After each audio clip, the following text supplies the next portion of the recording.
Welcome to the Wirex Podcast. Today, we're talking about why most PR still misses the mark and what it really means to stop talking and start resonating.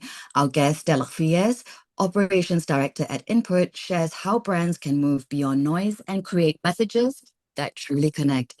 Welcome, Stella. Thank you so much, Lianna. It's a pleasure to be here. Yeah, perhaps we could start with your professional background, if you could let us know. Yeah. Yeah. Absolutely, absolutely. So yeah, I've been in the Web3 space for the past 5 years. It all started with a friend of mine who was kind of very adamant on letting everybody know that Bitcoin was so great. And at the time, I was trying to be a good friend to him, telling him he should stop talking about this because it's a scam. But it turned out that he was the good friend because he insisted. And eventually, when I understood, I was like, but why isn't the whole world talking about this?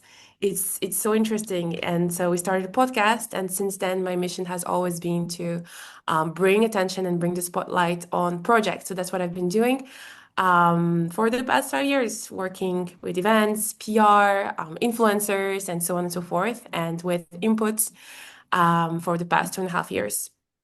Wow, that's amazing. Yeah, I just love it that, you want to bring attention to projects, right? Because discoverability is definitely still a thing, right?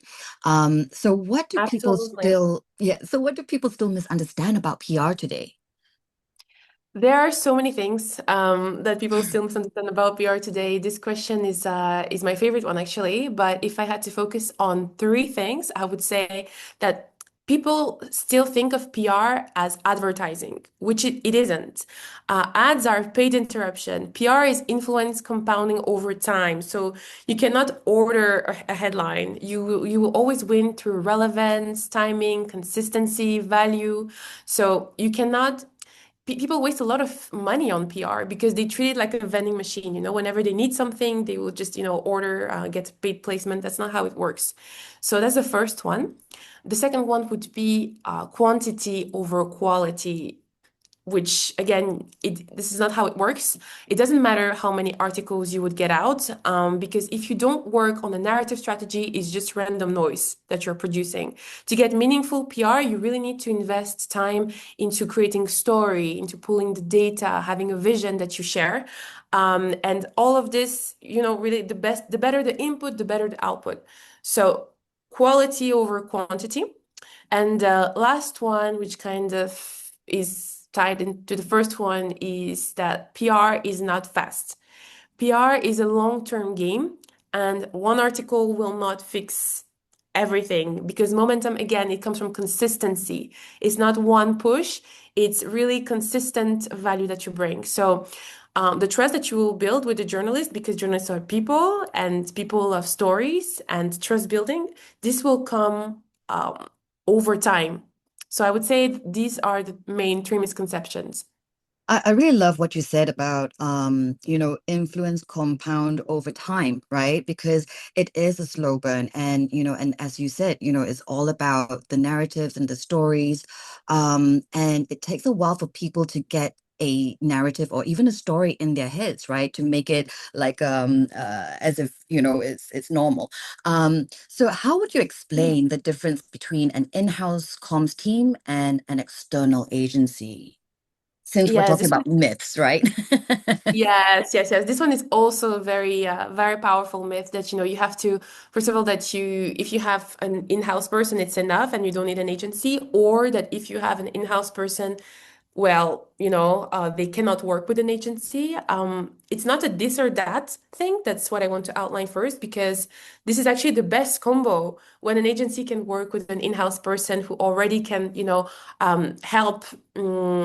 Help targeting what exactly the company is, what exactly the vision is, can help us pull the most, extract that juice from the founders. This is really when the agency can work the best, in my opinion. But overall, an in-house team is, even if it's very valuable, I would say that on its own, it will never be the firepower that an agency can bring. Just because an agency is not just one PR manager, right? It's a whole bench of specialists, each with their own network of journalists. So when you work with an agency, you really tap into a combined ecosystem, not one single person Rolodex. So you really reach compounds in a way that an internal person simply cannot match. The second thing is that agencies, we always negotiate from a stronger position because media outlets, events, even influencers, they usually treat the project like one-off clients, right? Whereas us agencies, we come in with ongoing relationships. We bring journalists to the events. We bring creators. We help them secure, media coverage. We can create these barter deals. And same with influencers. We bring them a lot of different clients. So events, KOLs, media, in general, they're much more flexible with us and with the price, right? Because they know that we can bring that value. So definitely an agency has much stronger capacity as a whole. Yeah, I suppose also because, with an agency, you've got so many different clients as well, right? That it's Exactly. so wide ranging and in some ways it's almost easier to connect the dots, to different elements, Absolutely. right? This, Um, this is this is a really great point. Sorry, I just really want to jump in here because that's something actually I didn't mention, but you really reminded me that as we have a lot of different clients, sometimes we can also connect them together in order to push something that will be benefiting them, right? Like partnerships mhm. between two entities, combined PRs, or maybe let's say we've already worked with the cybersecurity project in the past, so we have all of that network of journalists who we know are interested in this topic. So this is definitely something that is another advantage to working with a agency. Yeah, and I think also, which is why it's a lot stronger when it's an in-house comms team and an external agency like yourselves. So I wanted to kind of touch on, influencers and, or is key opinion leaders marketing still relevant or has it evolved into something new? Because, we see a lot of this, right? And times have changed. So I'd really love to get your insights on this. Yeah, this is also another great question. There are kind of two approaches to influencers nowadays whenever we talk about influencers projects is either love it or hate them, mostly hate them, because a lot of projects have had very bad experiences in the past with KOL. So definitely this space is also getting transformed. I would say KOL marketing is absolutely still relevant, but the old model of like, pay to play, one-off collabs with big influencers that don't really engage with the project, this is definitely dead. It's been dead for a while, but now I would say the model is transforming because it's mostly you would see that the communities, micro communities, are much more important than the mega follows. Very often projects come to us and they really want to work with KOLs that are, they would prefer to work with KOLs that are like 100 to 1,000, maybe 5,000 followers, but very, very engaged ones rather than the very big names. So this is a very interesting shift that we're seeing. Obviously, we also want to focus on creators that are going to co-create, not just promote. We want long-term relationship with these KOLs, rather than just, having these one-offs and KOLs saying, okay, buy this because I said so. This definitely doesn't work anymore.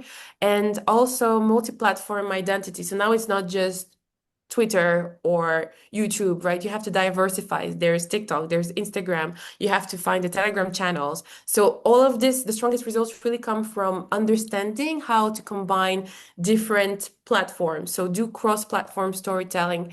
And my favorite one on how to work with influencers in the most efficient way is something that we've been doing at Input for years, actually. It's blending PR and the KOLs because you see what happens, Lianna, when you blend both.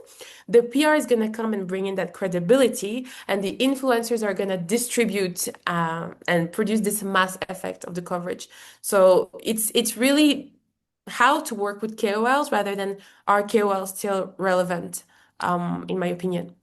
No, I think that's a really solid and also I suppose, with KOLs, especially with the slightly smaller ones with like small user base, small follower base, they have followers that are more engaged, right? And I think, with PR having the credibility, it does elicit trust, right? And it creates a much bigger trust network in that sense.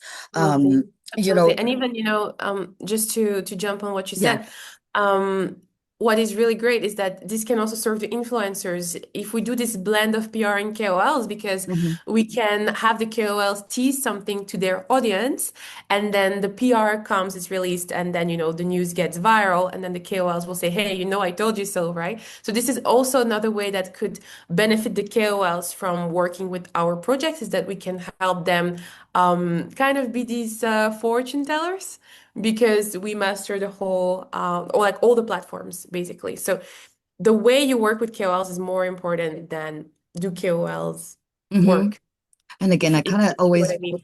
I kind of always think about like connecting the dots, especially with PR, right? Like all these different things and all these different elements. But then, what's the biggest mistake brands make when trying to humanize themselves online? We see that all the time where they are trying to make themselves be more relatable or yeah, to have like that human voice, right? Yeah, I'd love to hear your thoughts on this. Yeah, and whenever I hear this question, I think of this CEO back. I don't. I think it was like 2, 3 years ago, of that U.S. company who made a post of him crying after firing employees, and this kind of backlashed so hard.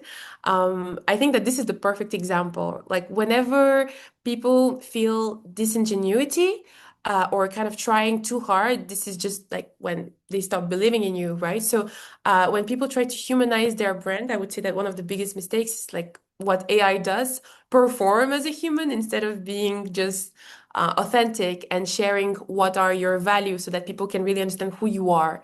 So it's not about following a trend and trying to mimic, right? It's all about sharing only what brings value and staying consistent in your message over time. It gives me hope that you said authenticity, that it's got to be authentic, right? Because we do see a lot of these, stories that may feel a little bit, disingenuous, right? And sometimes you're like, are they really for real? But, I'm so glad you said, people are still, searching for authentic voices. Um, and so, how do you think AI will change the way brands manage PR and influencer campaigns in the coming years? This is It's a a huge really, one. really, It's a huge yeah, one. it's a huge one. It's a huge one and a very, very interesting question. So, um, there are so many opportunities with AI, but they're not necessarily where people think they are. So AI is not gonna, okay, really, people stop creating content with AI, please. It's so easy to see. Journalists see it, the audience see it. It feels super disingenuous. So like this, please make it stop. But there are a lot of other opportunities with AI. It's really reshaping the game in terms of the PR.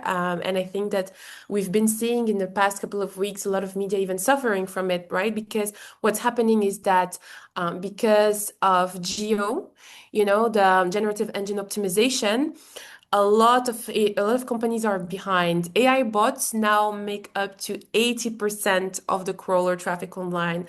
That means that people usually just use the Google overview, this Mhm. Google AI overview and the AI mode to find answers to think, or they go straight to ChatGPT, Copilot, Perplexity. These are the places where people go to first for answers. So if these systems do not read your website, then your Mm. company might not appear in the recommendations. So this is another opportunity that a lot of companies are missing, and even a lot of agencies are missing.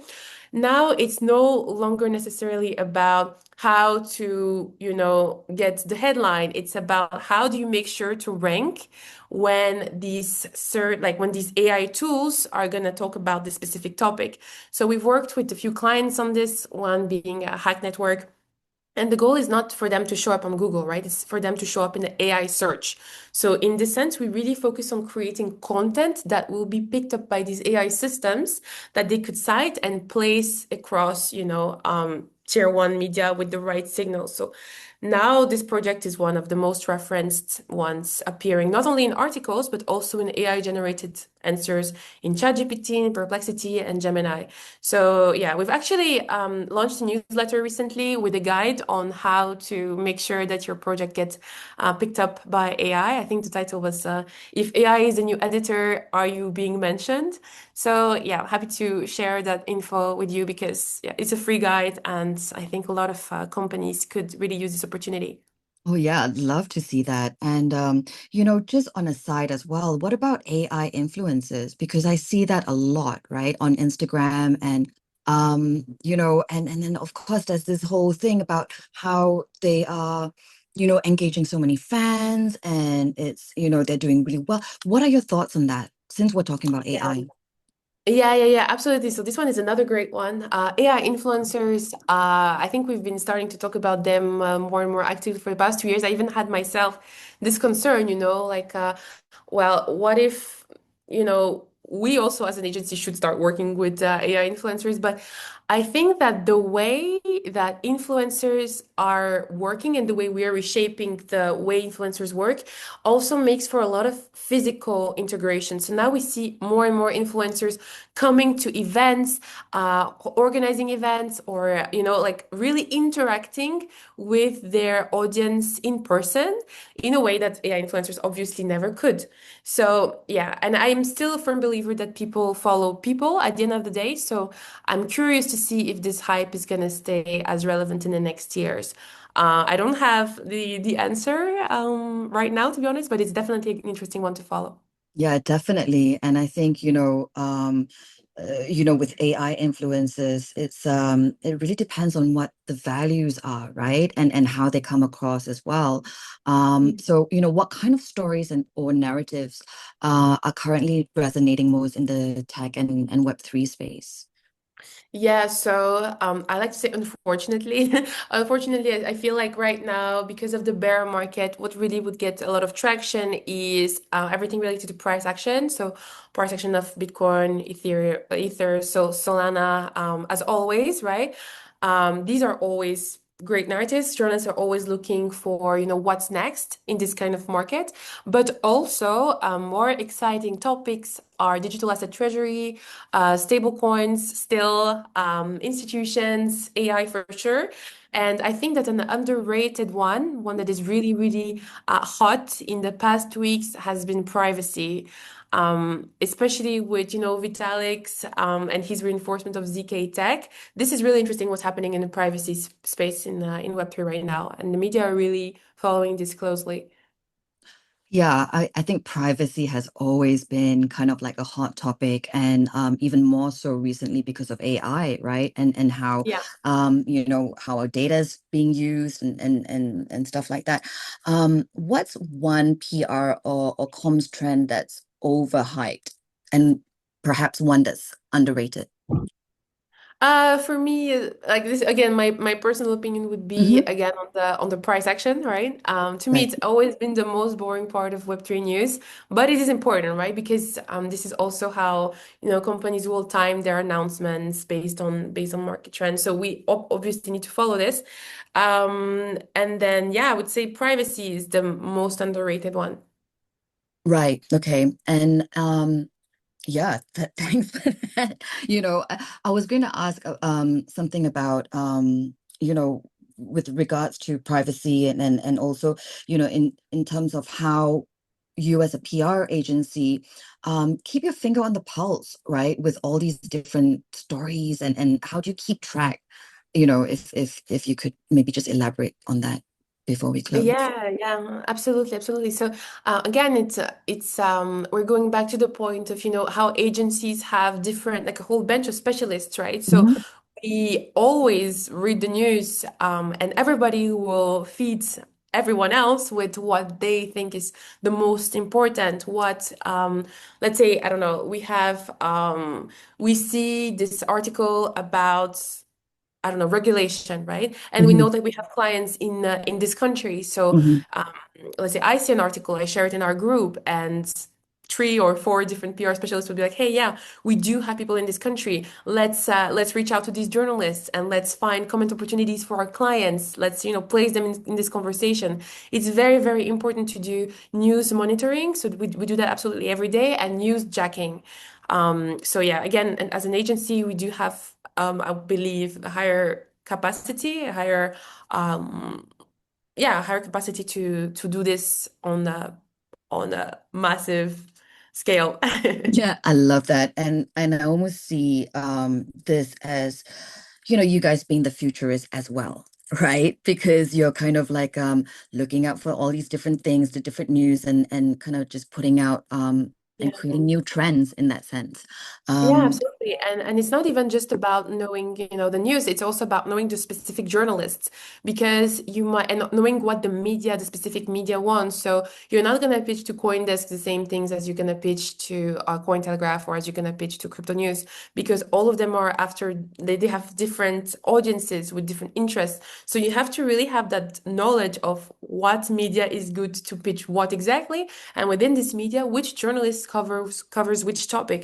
This is a mark that a lot of projects miss, and even a lot of agencies miss. They will just throw pitches at journalists. But again, journalists are people. They care about stories and they have their specific interest in stories, right? So you really have to have this specialized approach whenever you pitch. I love it. Thank you so much, Stella, for that. I mean, it's been really insightful talking to you. So thank you for that. Thank you so much for this opportunity, Lianna. It was a pleasure being there, and thanks for the Wirex team for having us. Thanks for listening to the Wirex Podcast. Big thanks to Stella Friaisse for joining us and reminding us that real impact starts with resonance, not repetition. Follow us for more conversations that cut through the noise. And as always, stop talking, start resonating.